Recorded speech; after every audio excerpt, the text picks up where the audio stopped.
Good evening, ladies and gentlemen. I am on a roll today. So I finally cleaned out my seed starting trays. Y'all, they literally have been sitting in bleach water for, y'all, I don't know, 6 months, probably longer than that. Who knows? Maybe a little bit less, maybe a little bit more.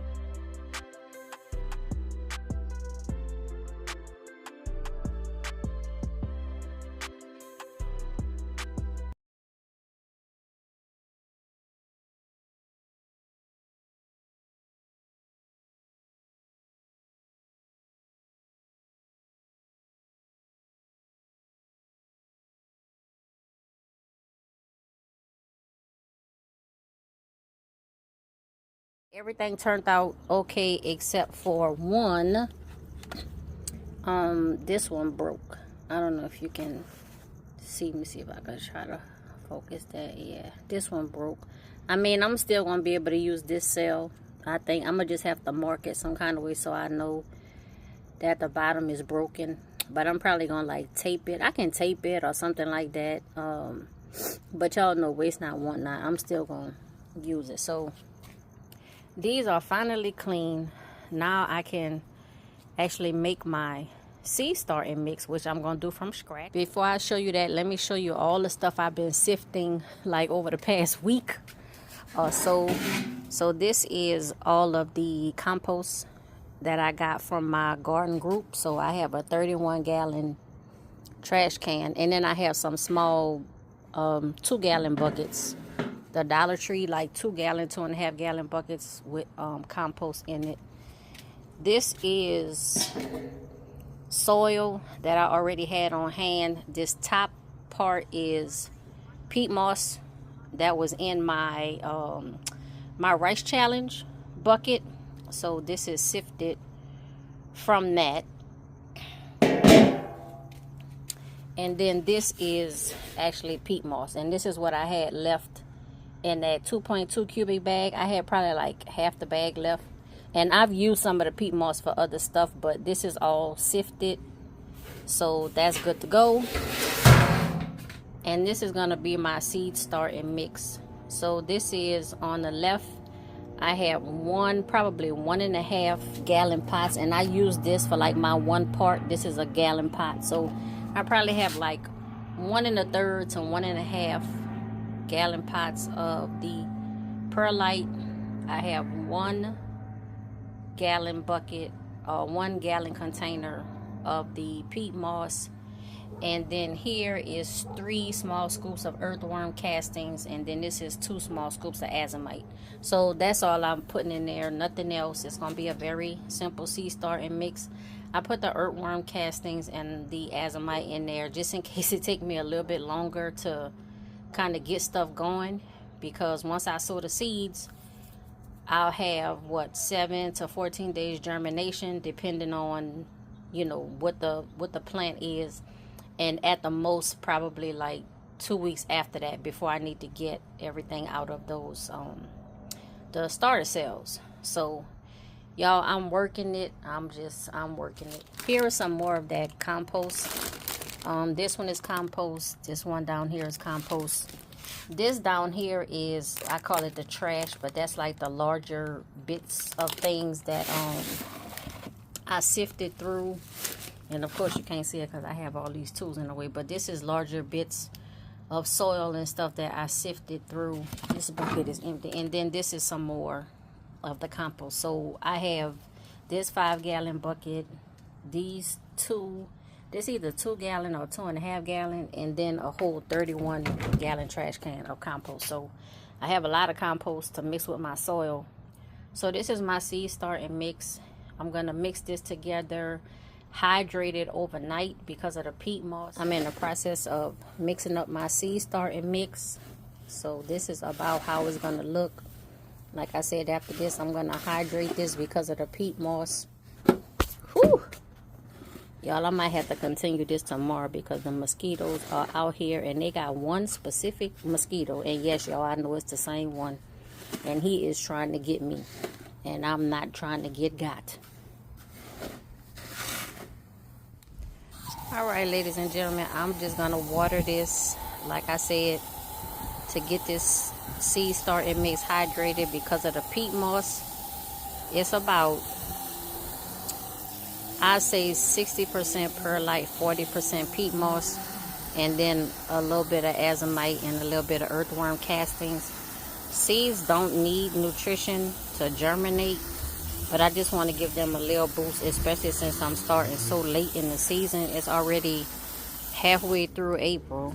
It's actually April 17th today, so I'm like way behind the curve for my area, Southern California, zone 10B/11A. I should have had stuff in the ground, y'all, but I don't. So there go my seed starting trays. Here's my seed starting mix. I'm gonna let this sit overnight, like I said, let it hydrate, and then I'll be filling up my trays tomorrow, and then either sometime tomorrow evening or maybe even Sunday is when I'll actually fill the trays. Tomorrow I'm going to a spring seed event, and so I'm interested to see like what's happening over there. I think it's a 2 to maybe 3 hour event, so I'm not sure how much I'll be able to do once I get home, but at least the first batch of soil mix will be ready. I could repeat this. I might have one more of these bowls. Actually, I think I have a few more, but they're in the garage, y'all, and I don't feel like going and get them. So I'm just gonna keep mixing this up, make sure that it's thoroughly mixed, and like I said, let this sit overnight. You see how it's real soupy, but how the parts that have the peat moss concentrated is still dry. So that's why that looks like that. But this mix will be well hydrated tomorrow, and if y'all hear my watch, y'all look, I'm counting I'm counting this for exercise, and I've been out here for hours without starting to watch, but I started a little while ago, so we'll see how many calories I burned, how many steps I walked, or the equivalent.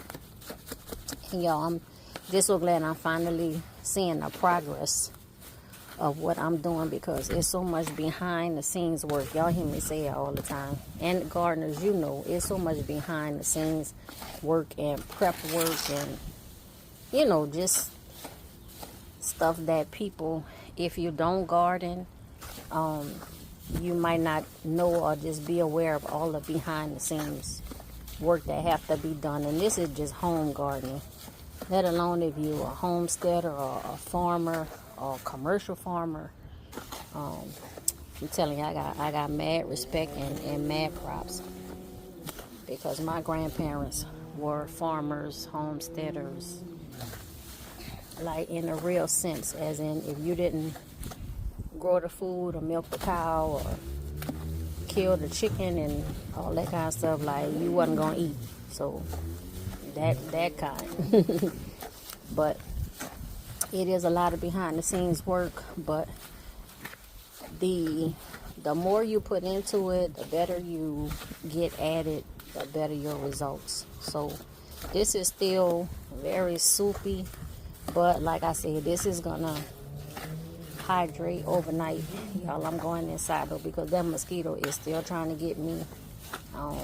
My back is hurting and I'm hungry, y'all.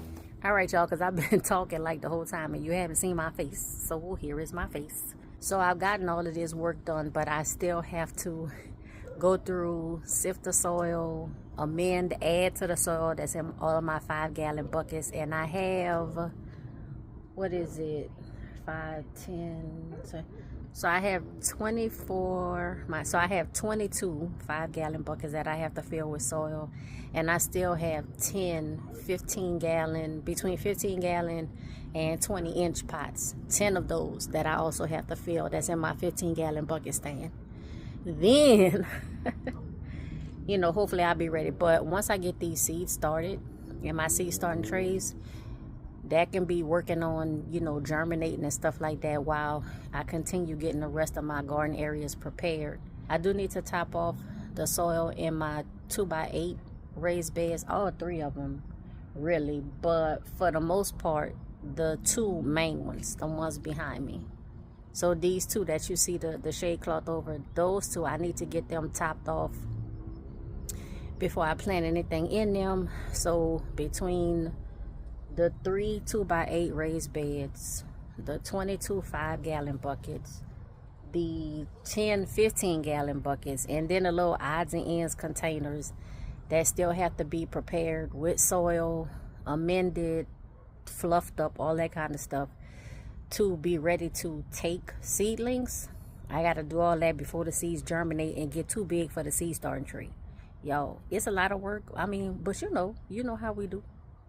I'm gonna wrap this video up, y'all. Go inside. And what? Okay, yeah, y'all, big stuff starting to fly out here. That means it's time for me to go inside. Y'all subscribe to my channel, hit the like button, do the notifications, all that kind of stuff. And y'all be safe, be well, and be blessed. I got to get inside.